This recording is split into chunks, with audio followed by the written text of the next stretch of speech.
previously on Faking Michael. I met with Teddy, and at the time, he was approached by the state to start working on a Michael Jackson project. An album of never-before-released recordings, which is due out in November. I got an email stating that they wanted Teddy for this project. Came into the studio, they handed me a bunch of songs. So when we played the records, it didn't sound right. We just knew something was wrong, and Teddy knew. And it all just went downhill very quickly.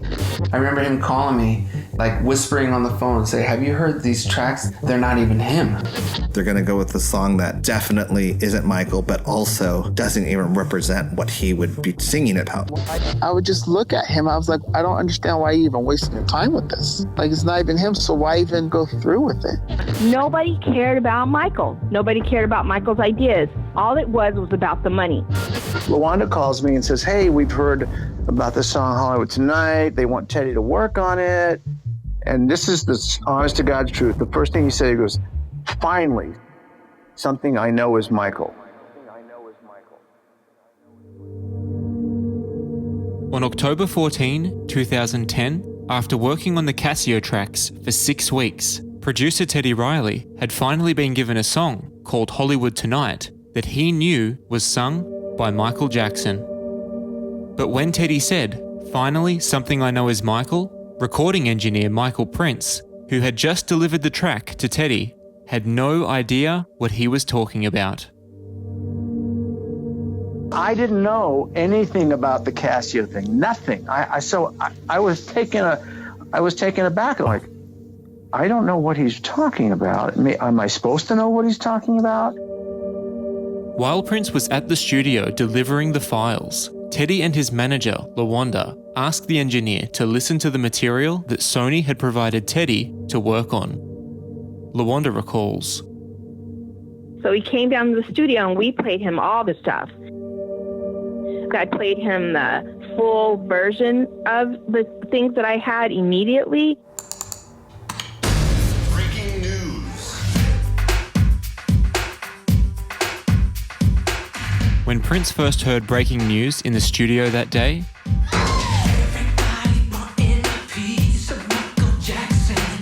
he was immediately reminded of a curious question Michael's brother, Jermaine Jackson, had asked him during a recording session a month earlier. Prince recalls. A month before that, Jermaine had been at my studio recording some background vocals, and he said, "Would Michael sing about himself?" And I go, "What are you talking about?" He says, "Would Michael sing the words like Michael Jackson in a song?" I go, "I don't think so." But as soon as I heard that song, I go, "Oh, this must be what Jermaine's talking about." Everybody watching the news, I'm Michael Jackson. The second track Prince heard in the studio that day was Monster.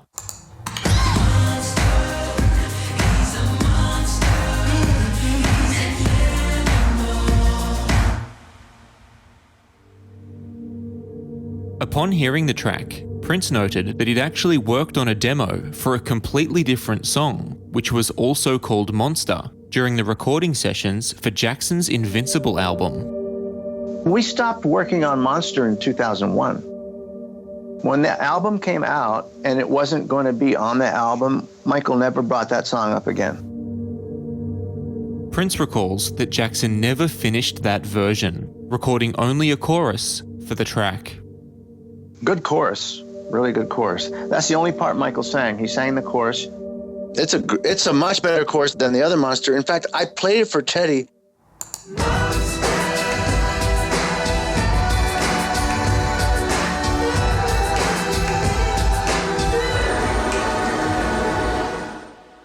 I go, "Teddy, we could speed it up, slow it down, change the pitch. We could make this work with their Monster because it was a better chorus."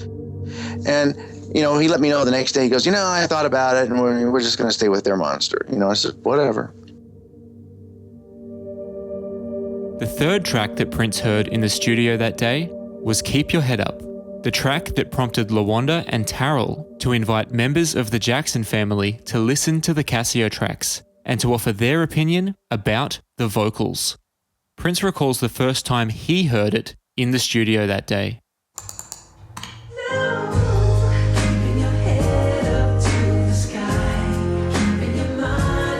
And I'm sitting there listening to it. And when we got to the ad-libs,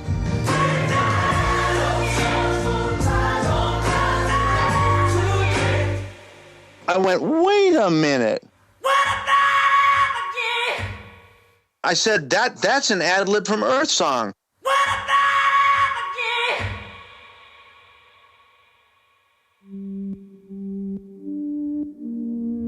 Teddy and Tarrell had already identified samples of Jackson's breaths and vocal inflections in the Casio tracks. But this was on another level. Casio and Port had taken entire lines from Jackson's previously released track called Earth Song, which was now owned by Jackson's estate.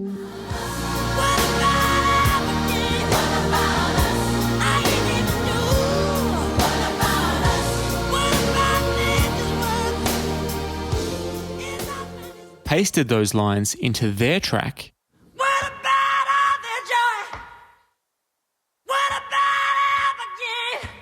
and then sold it back to the estate as their own original work.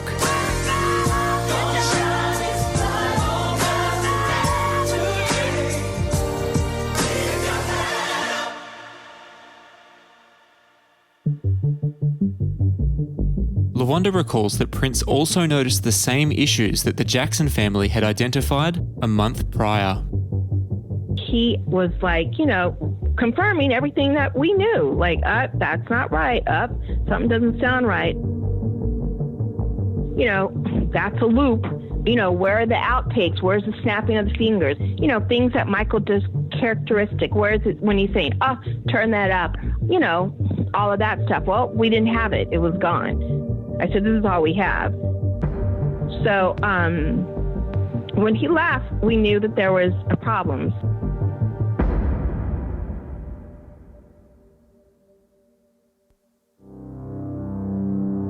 With concerns regarding the Casio tracks continuing to grow behind the scenes, Teddy turned his attention to Hollywood Tonight. It was not a Casio track, and Teddy was excited to work on it, calling Jackson's nephew, Tarrell, and telling him that he'd finally been given a real MJ song. As we discussed in episode 3, before Prince delivered it to Teddy, another producer called Nephew had submitted several versions of Hollywood Tonight for Sony's consideration, but the record company wasn't happy with any of them. And so Teddy got straight to work, keeping elements of what Nephew had already done while adding his own flavour to the track, transforming it from this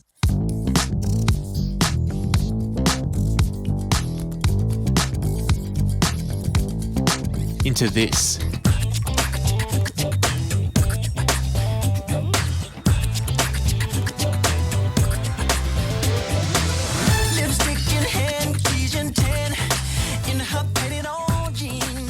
Meanwhile, Sony was set to hold a meeting at their New York headquarters the next day, on the 15th of October 2010, to listen to the material that had been submitted and to pick which songs would be included on the album.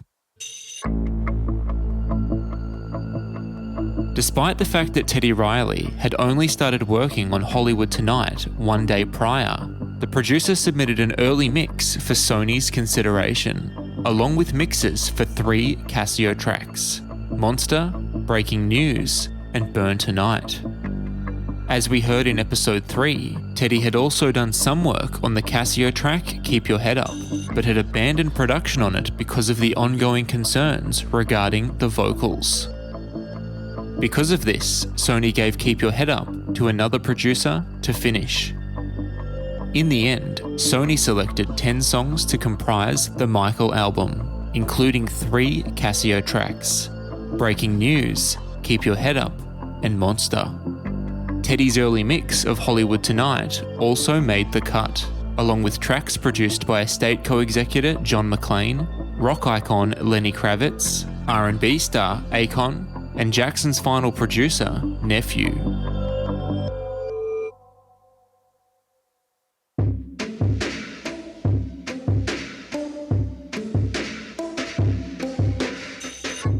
With the track list locked in during that October 15 meeting, the album appeared to be on target for Sony's planned release date sometime in November 2010.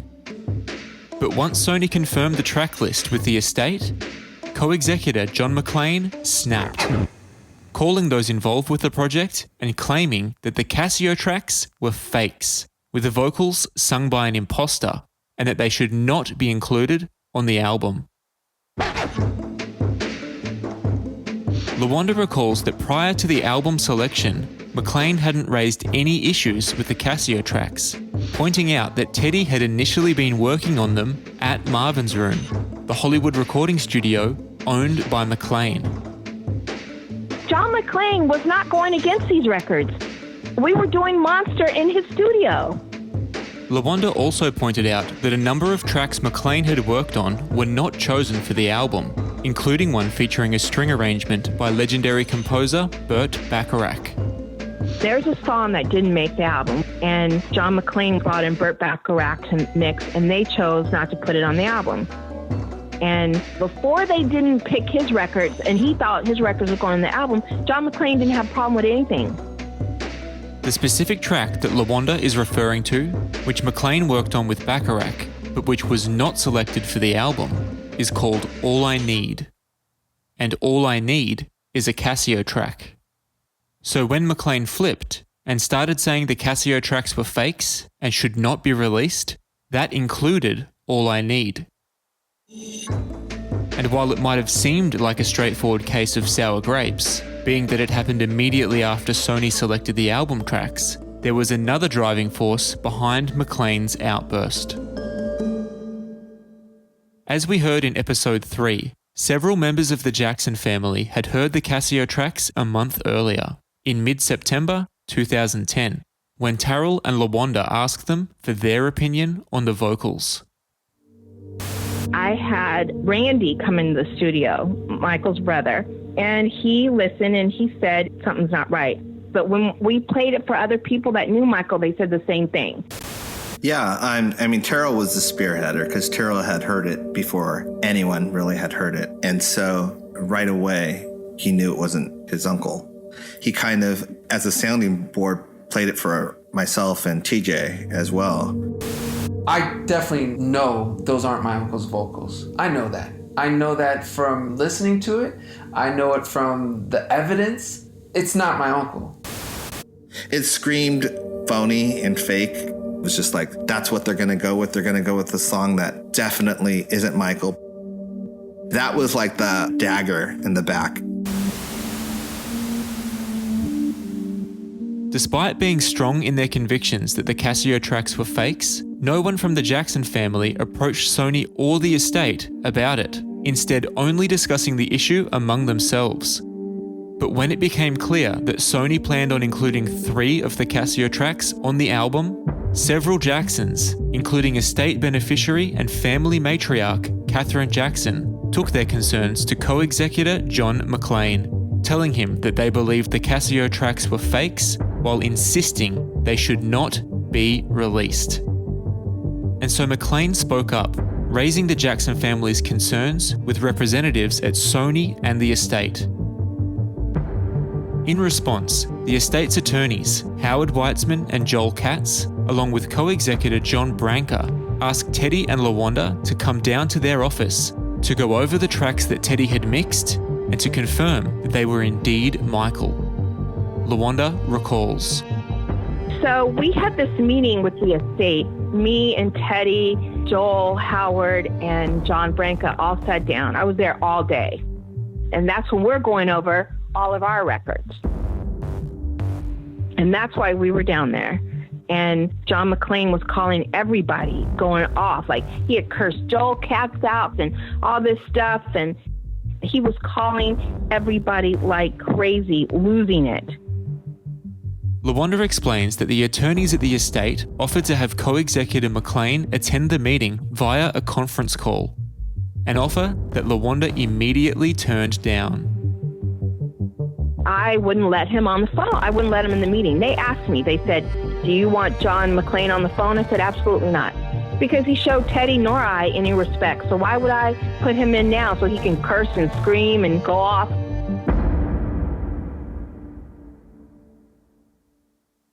Despite the fact that he'd been working on the Casio tracks for more than a month, Teddy had always agreed with the Jackson family that the vocals didn't sound like Michael.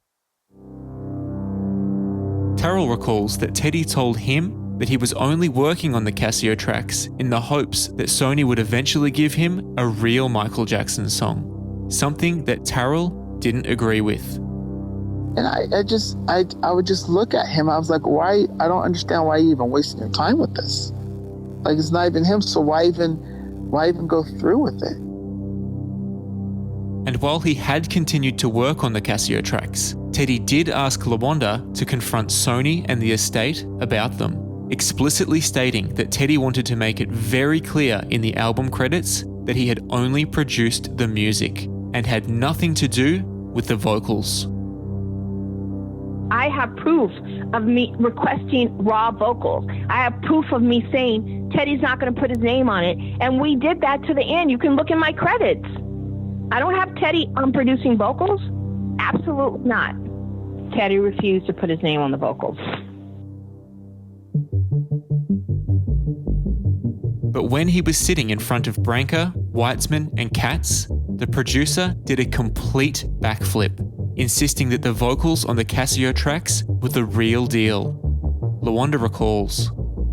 At that point, Teddy flipped the script and was like, yep, that's him.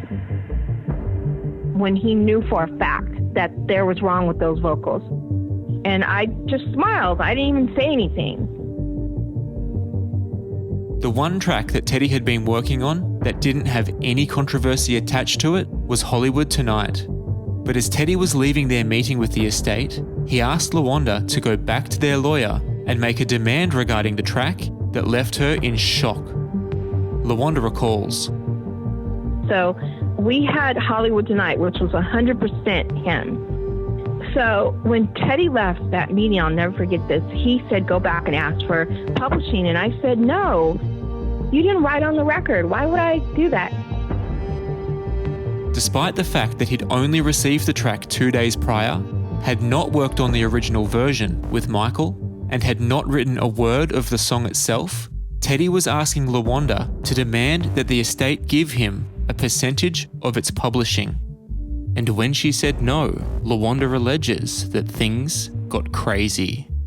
He grabbed me by the arm, physically grabbed me and wrapped his arm around my arm and squeezed it and pushed me back to go ask Joel Katz for 10%, and I didn't want to do it. And he demanded publishing off that song and was like, you go and ask. And so LaWanda reluctantly approached Katz and asked. That was one of the things that made me look twice at Teddy like, really? You didn't write nothing on here. It was just like a game or money play with them.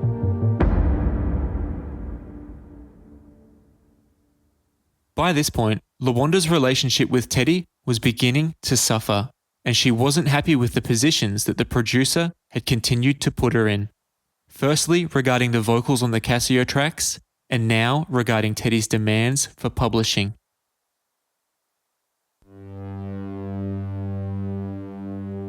And so she decided to speak up, taking their lawyer, Joel Katz, aside and revealing all the madness that had been unfolding in the studio regarding the Casio tracks. So Teddy and I's relationship started to be a little strained because I wasn't willing to go along with all of this. And when Teddy left, I went to Joel Katz and I pulled him in a room and I said, we have a big problem.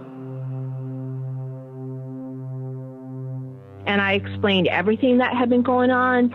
And I said, I played it for people that work for him. And I said, everybody I brought in who has listened to these vocals said there were problems, major problems with these songs. Meanwhile, co-executor John McClane sent out an email to his Sony and estate contacts, putting his opposition of the Casio tracks in writing. With McClane rabidly saying that the Casio tracks were fake, And with LaWanda's claims that Teddy, the Jackson family, and others felt the same way, LaWanda found herself back in a room with Katz, Branca, and Weitzman. And things got heated. So Joel came back. I had a meeting with Joel, John, and Howard. So John Branca got mad at me, and John Branca was like, well, you sat there and you said yes. Joel said, no, she didn't. I said, I didn't. I smiled. And as soon as this meeting was over with Teddy, I pulled Joel, and I told Joel what was really going on. When you first heard the records, you knew there was a problem. It didn't take a rocket scientist to know, that doesn't sound right. It just didn't make sense. So I said, I have sent emails over to Sony begging for original vocals. And so at that point, I called Terrell. Terrell had been leading the opposition of the Casio tracks in conversations in the studio and among the Jackson family. And so LaWanda called him and asked him to come down to the estate's office to tell them exactly what had been going on behind the scenes. LaWanda recalls. I called Terrell. Terrell didn't want to come down, and I begged him. I said, you have to come down. This is your opportunity to tell how you feel about these records.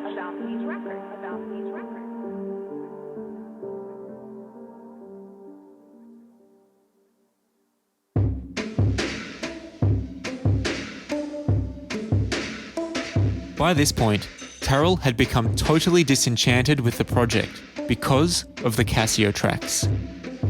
The new Michael Jackson album that he was supposed to be working on with Teddy had turned out to be anything but a Michael Jackson album. But when Teddy was given Hollywood Tonight, and there was no doubt that it was a real MJ song, Terrell accepted Teddy's invitation to work on the track with him. In fact, Terrell had already made plans to go to Encore Recording Studio the same day that LaWanda blew the whistle regarding the Casio tracks. And Terrell wanted to avoid the drama. To complicate things even further, separately from the Michael album, Terrell had been pursuing his own music career. At the time, Terrell had several offers on the table for potential record deals, and attorney Joel Katz was handling the negotiations for those deals. Because of this, Terrell was reluctant to speak up, fearing that doing so might jeopardize his chances of being signed. Terrell recalls. I told him I don't want to get involved with it, because I don't want it to affect my career and my situation, because I had an opportunity to get signed and pursue my music career. And I didn't want it to affect anything, and I was promised it wouldn't. Katz assured Terrell that he had nothing to worry about, and so Terrell agreed to meet with Branca and Weitzman regarding the Casio tracks. I spoke with several people at the state, and I basically shared information. Terrell confirmed everything that LaWanda had already told them, namely that Teddy Riley and the Jackson family had agreed that the Casio tracks were fakes and should not be included on the album.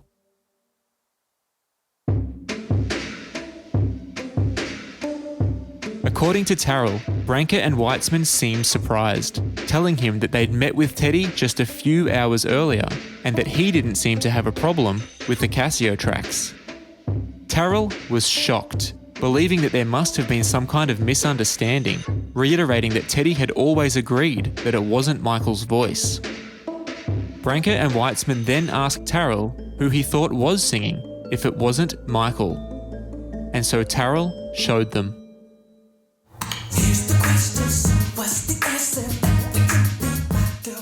His name was Jason Malachi, and he was the same singer that TMZ had mistaken for the King of Pop in 2007, 2 years before Jackson's death. And Terrell believed that he was singing on the Casio tracks.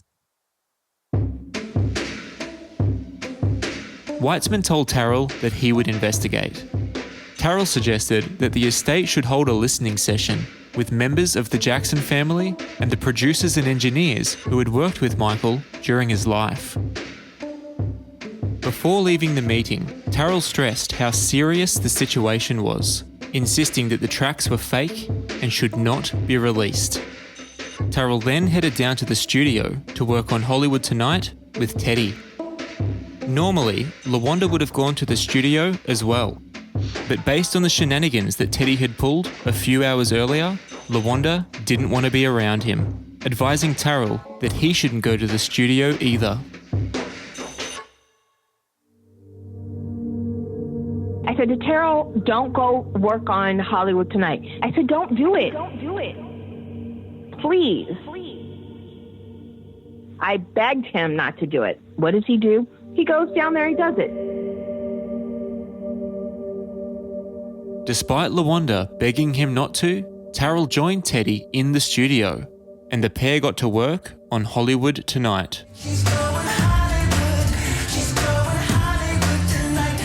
At that point, the track was still missing the middle section, which in musical terms is called the bridge.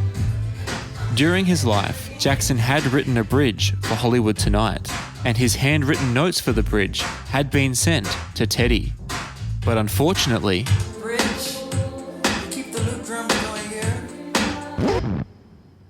there were no vocals. And so Teddy decided to finish the track by having Terrell record the bridge. She gave up her life to follow her dreams. Left behind everything for the movies. Teddy recalls. I put his nephew, Terrell Jackson, on the middle part, just so that it's family orientated, it's a Jackson, and I kept the continuity going. She became a star. It all looks so good, but only good. And that's what we did to get the song finished, so that you can hear Michael and his thoughts. Now it's back to reality for Miss Hollywood. But the lyrics that Terrell recorded with Teddy weren't Michael's thoughts at all. Despite the fact that Michael had written his own lyrics to the bridge, which were given to Teddy, the producer, who had just demanded a stake in the song's publishing, decided to write his own lyrics, which are what you heard Terrell speaking. According to Jackson's handwritten notes about Hollywood Tonight, the song was intended as a cautionary true story of a teenage girl who had run away from home seeking fame in Hollywood. In Jackson's lyrics, the girl falls victim to the dark side of Hollywood and ends up working as an underage prostitute. But Teddy would later say that he felt Jackson's lyrics made the girl in the song sound weak, and that Teddy wanted to make her succeed, which was the opposite of Jackson's vision for the song. On top of ignoring Jackson's handwritten lyrics, Teddy also removed the end of the track's second verse, in which Jackson reveals the age of the girl in the song. Because she's only 15. The line, quote, "she's only 15, puts the entire song into context. But Teddy replaced those lyrics with a copy-paste of the lyrics from the end of the first verse, essentially taking the words that Jackson had sung out of his mouth while putting other words completely out of context in his mouth.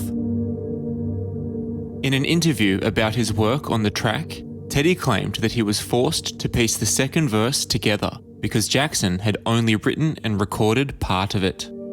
So when you hear this record, I did a puzzle and I scrambled it. After the first verse, scrambled it to make a second verse.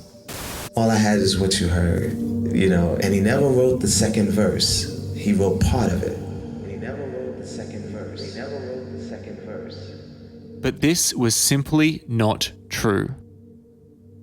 Meanwhile, LaWanda had become overwhelmed following her dramatic day at the estate's office, during which she and Terrell blew the whistle regarding the Casio tracks. And so rather than join Teddy and Terrell in the studio that night, she decided to go home and get some rest. So at that point, this had become a nightmare. So that night, when we were leaving, I said, Terrell, I don't want to talk to you and I don't want to talk to Teddy. So I turned my phone off and I went home and I slept. The next day, when LaWanda finally turned her phone back on, a backlog of messages and missed calls from Howard Weitzman came through. the attorney was desperately trying to reach LaWanda to tell her that a listening session was happening at the studio that day. So I didn't turn my phone on until 12. I had all these messages from Howard Weissman. You need to get down to the studio right now. And then he called me like, where are you? You got to get down here. So I had to take a cab from where I was to go to the studio. And this is when they called everybody down to the studio.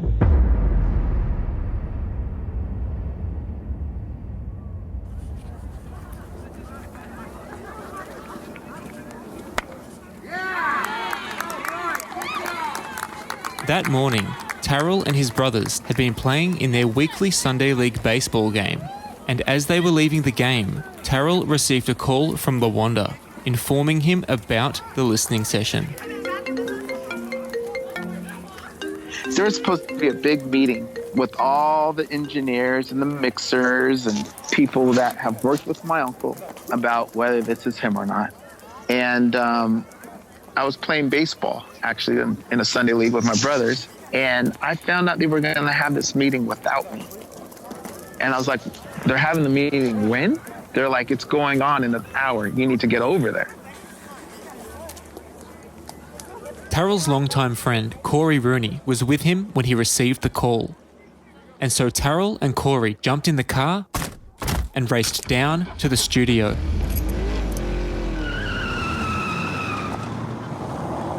Corey and we went over to the meeting, and it seemed like it was supposed to go down without me being there. The listening session took place on Sunday, October 17, 2010, at Encore Recording Studio, the same studio that Teddy had been working on the album in. More than a dozen people came and went throughout the afternoon, including Terrell, Corey, Teddy, and LaWanda, audio engineers Jean-Marie Horvat, Matt Forger, and Michael Prince, former Sony executive Ken Commissar, producer Dr. Freeze, photographer Harrison Funk, and attorney Howard Weitzman. The aim of the listening session was for everyone to listen to the Casio tracks and to give their opinion as to whether the vocals on the tracks were really Jackson's or not. Weitzman was set to lead the session. His position was that he was just an attorney, that he doesn't have good ears, and that he couldn't tell one way or the other. Because of this, Weitzman would rely on the feedback of those who actually worked with Jackson in the studio. And so once everyone was settled, Teddy loaded up one of the Casio tracks, and the group began to listen. Breaking news. Jackson's longtime recording engineer, Michael Prince, who had already heard breaking news 3 days prior, said that while it sounded like Michael to him, he couldn't say for sure one way or the other.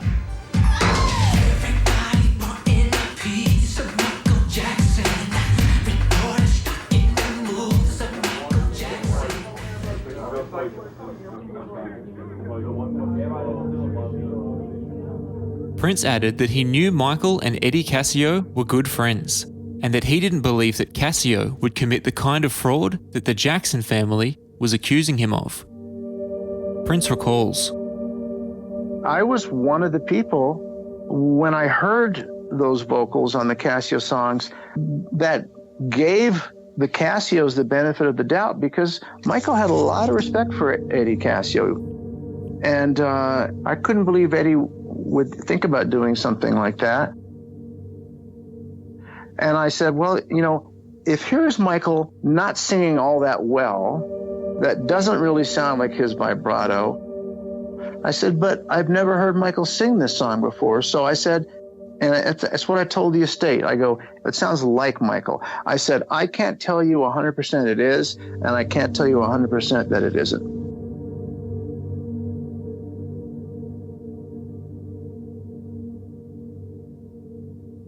Another of Jackson's longtime recording engineers, Matt Forger, stated that he believed that the voice on Breaking News was Michael. I listened to it, but I only listened to one track. I was only played one song. And on that one song that I was played, yes, I heard Michael.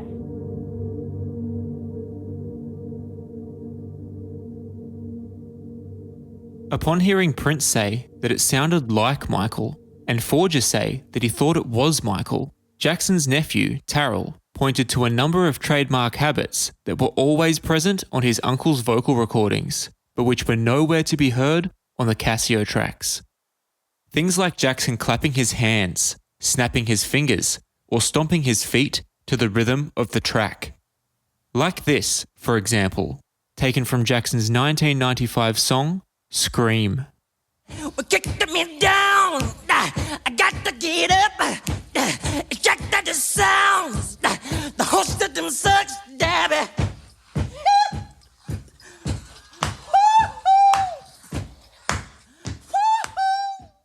And so Terrell asked Teddy to play the isolated vocal from Breaking News, without the music, so that everyone could hear for themselves that those trademark Jackson habits were in fact missing from the Casio tracks. Everybody wanting a piece of Michael Jackson. Reporters stuck in the moves of Michael Jackson. And when the group heard it, the feeling in the studio shifted. And so did some people's opinions. Terrell recalls. At first they were like, that's him. And then upon, me saying, well, what is this? What is that? What is this? And it just, certain people started raising questions. And I think Michael Prince was one of the first to raise his eyebrows on certain things.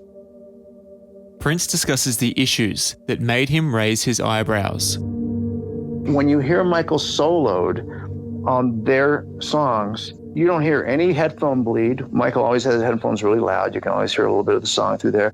You don't ever hear his foot stomping on the ground. You don't ever hear him snap his fingers, and he always did that if you like the song.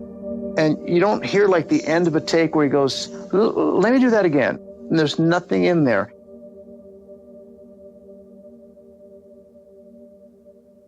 From the very beginning, former Sony Vice President Corey Rooney was strong in his convictions that the vocals on the Casio tracks were fake.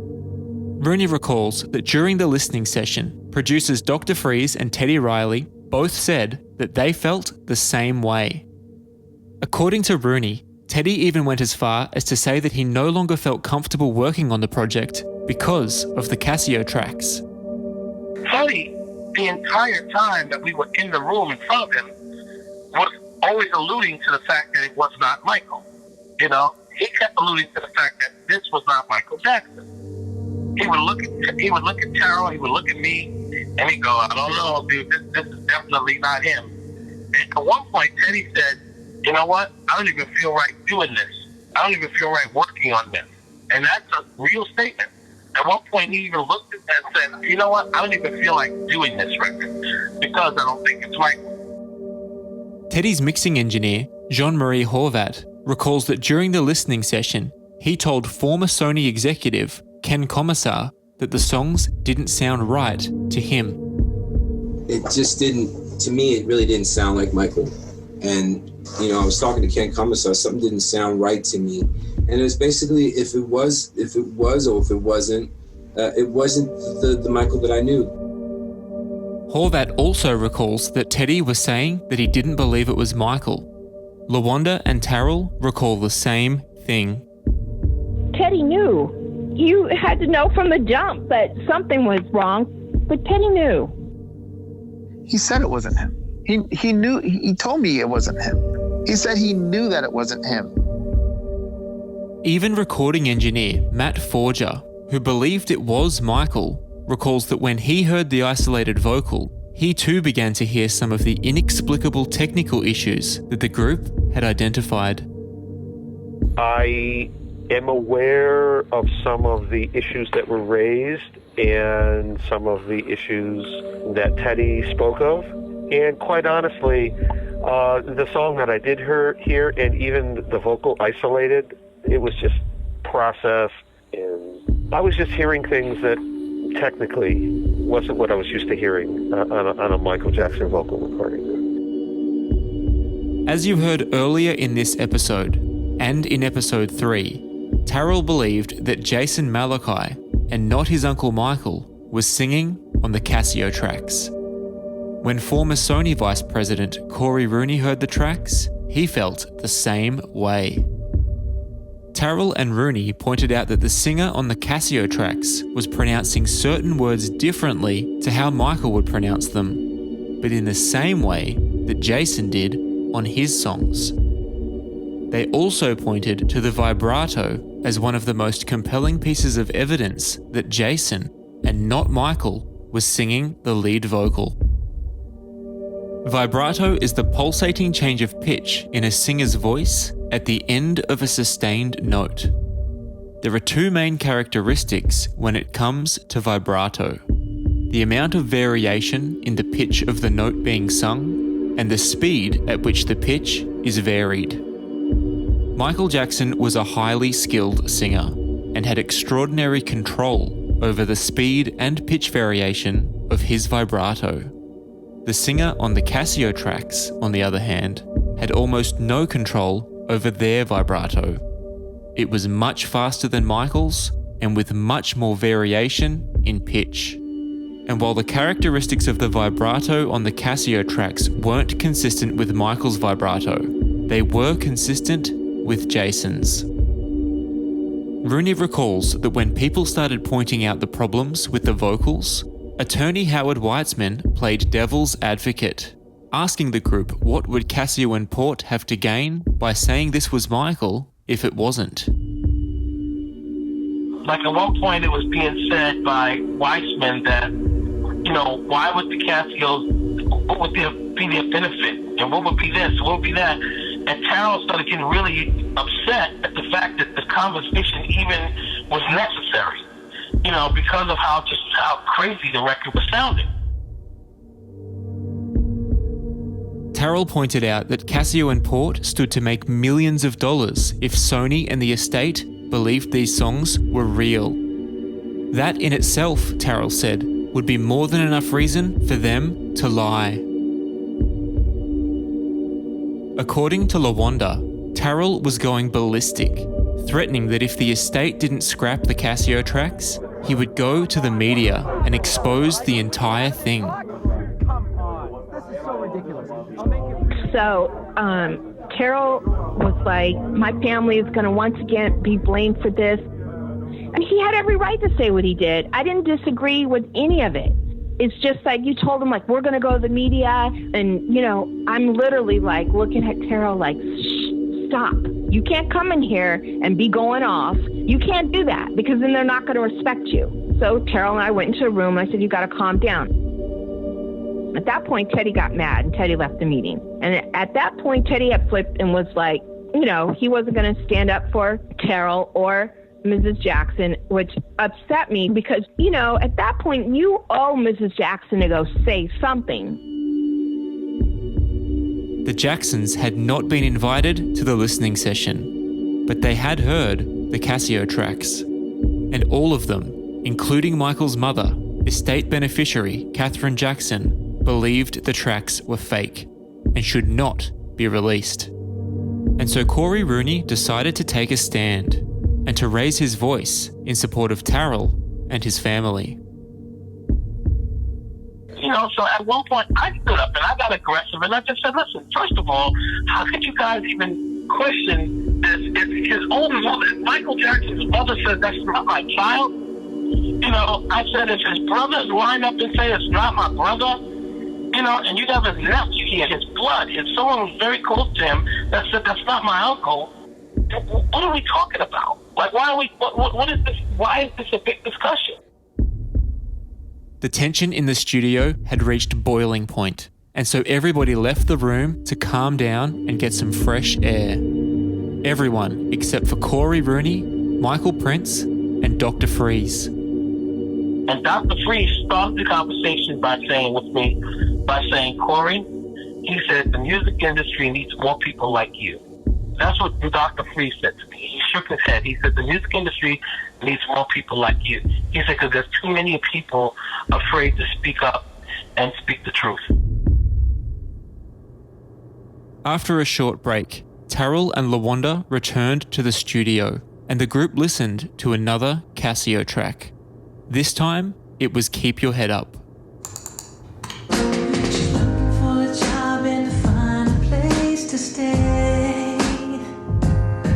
As we discussed at the beginning of this episode, the first time engineer Michael Prince heard Keep Your Head Up, he identified that ad-lib vocals from Jackson's 1995 track, Earth Song, had been copied and pasted directly into it.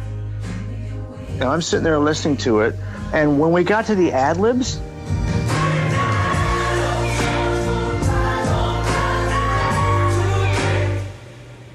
I went, wait a minute. I said, that's an ad-lib from Earth Song. I'm the one that busted him. But when he heard it again that day, during the listening session, the sampled Earth Song vocals were gone. The weird thing is, who the fuck changed it? Because the Casios weren't out there then, but that ad-lib wasn't in there anymore. So who did that? Who was trying to convince us that was Michael?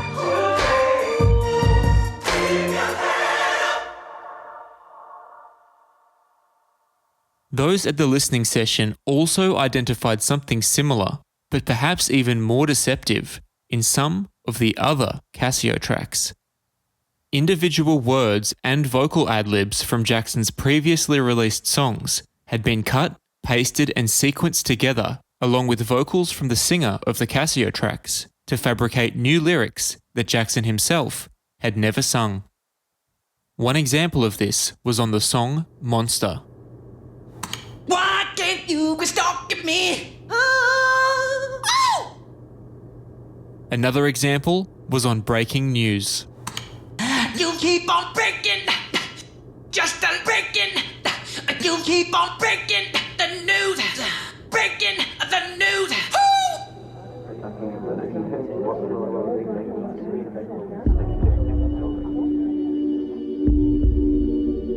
Engineer Michael Prince recalls how obvious those copy and paste edits became when they heard the a cappella vocals without any music behind them.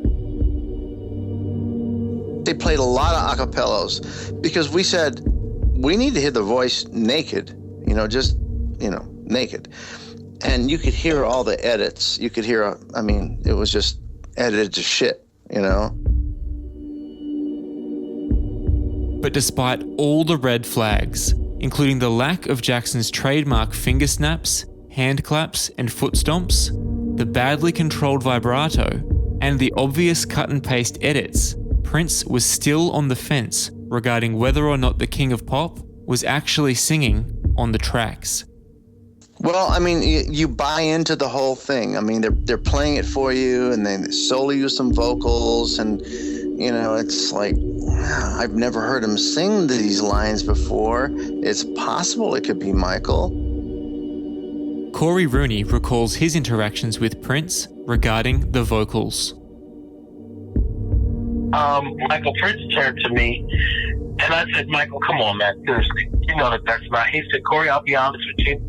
It sounds like him in parts. Not all the way, but he said, there's a lot of times it sounds like him. But he said, but I want to be clear. Just because I'm saying it sounds like him, I'm not confirming that it is, because there's so many things that are inconsistent, Despite the fact that everyone in attendance agreed that there were major problems with the Casio tracks, the listening sessions failed to put an end to the debate. Rooney recalls. There was never any conclusion drawn in that studio that day, But the general consensus was that, nah, this is not Michael. With the exception of like a Howard Weissman that said, look, I don't know nothing. I have deaf ears. I don't know nothing. I don't know music like that. I'm just a lawyer. I don't know nothing. You had Freeze who said, nah, I don't think it's him. Dr. Freeze said, I don't think it's him. He said, look, I recorded a bunch of records with him. Where is all of this? Where's all that? Plus, the vibrato and all this doesn't sound like him. And you had Michael Prince who just said, look, it kind of sounds like him, but I'm not going to confirm that it's him. I'm definitely not going to go on record and say that. He made that clear that day. Prince recalls. None of us ever said, this is definitely Michael, And now I listen to that vibrato, and it just sounds so fake. LaWanda explains that her approach was simple. Go to the people who performed and recorded with Michael their entire lives and ask them what they think. I only trusted his brothers because they know his voice. I really didn't care about what other people felt. And his brothers didn't think it was him. Regarding the opinions of the engineers, LaWanda recalls. And then you go and get all the engineers that worked for him, and they all said, we can't say it is. But everybody agreed that something was wrong with the vibrato. Even Matt Forger, the only engineer in the studio that day who believed it was Michael, recalls that he wasn't willing to say so definitively. When I say something definitively because I sat in the room and I did the work, it's kind of like I heard Michael's voice in there, and I know people can copy Michael very well, and I can't say that, it's impossible to fool people, and I think that's why it is unsettling. And, unfortunately, there's going to be this difference of opinion because that's all there is. Without Michael being here, it's someone's word against someone else's. Jackson's nephew, Terrell, was clear in his opinion that the songs were fake. We listened to the songs, and it was such an easy thing to prove that it's not him. Terrell believed that Jason Malachi, and not his uncle Michael, was the vocalist. Terrell again told attorney Howard Weitzman that this was fraud, and that releasing the Casio tracks on the album would be defrauding the public. And despite saying that he was just a lawyer and that he couldn't tell one way or the other, Weitzman persisted in looking for ways to justify that the Casio tracks could really be Michael, something that former Sony vice president Corey Rooney could not understand. Rooney pointed out that Sony and the estate did have other songs that they could use instead. They didn't need to use the Casio tracks, so why take the risk? LaWanda agreed, asking Weitzman why they couldn't just scrap the Casio tracks and focus on songs that everyone agreed were Michael. So we kept asking, can we get onto other records that we know that are really him? But according to LaWanda, Weitzman made the shocking revelation that regardless of the Jackson family's wishes, and regardless of whether the vocals were actually Michael's, the estate was going to release the Casio tracks. The thing is that John Branca had made a deal. For some reason, in the contract, their records had to go on the album. LaWanda recalls that Weitzman told her that he didn't want to do the deal for the Casio tracks, but that Branca did, and that if they didn't follow through with the deal and release the tracks, Casio and Port could sue the estate. He was like, I didn't want to do this deal. Branca did. He said, I wouldn't have done the deal. But unfortunately, these songs have to go on the album, which didn't make any sense. What John Branca should have said was, we don't want the songs at all. That's what he should have said.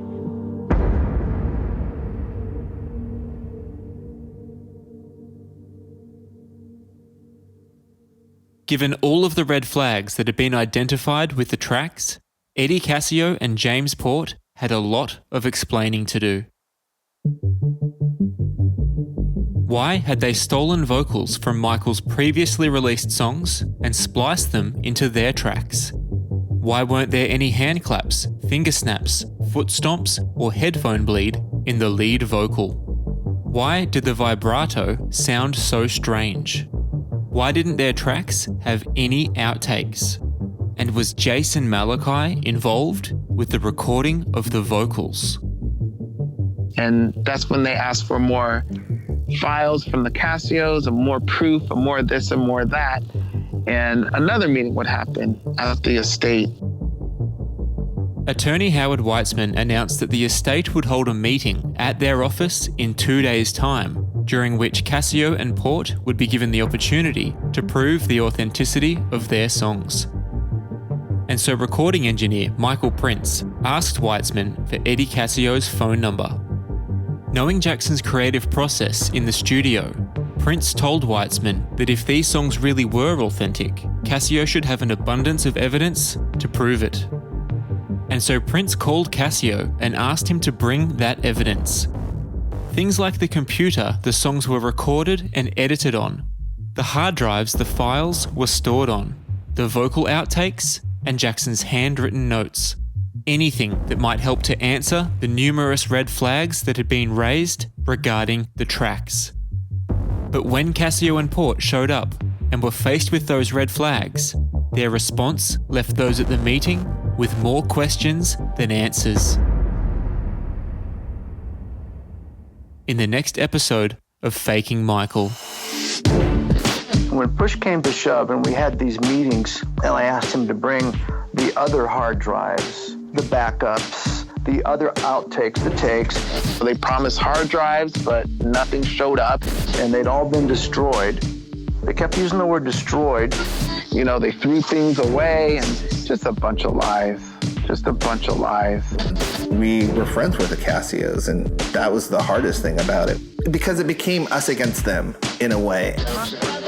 I said there are too many audio dead ends for them to be telling the truth. Sony decided that, given the overwhelming objective evidence, they wanted to release a record that included 3 of the Casio tracks. And I was shocked. I was like, I can't believe they're going forward. Even with everybody saying no. My impression was that Sony was intent on getting this record out. Eddie, there have been some questions, you know, about people saying that this isn't Michael's voice. I can tell you that it is Michael's voice. And I think that people make decisions based on what's best for their career. Why do you say for sure it is him? Because you can hear the authenticity in his voice.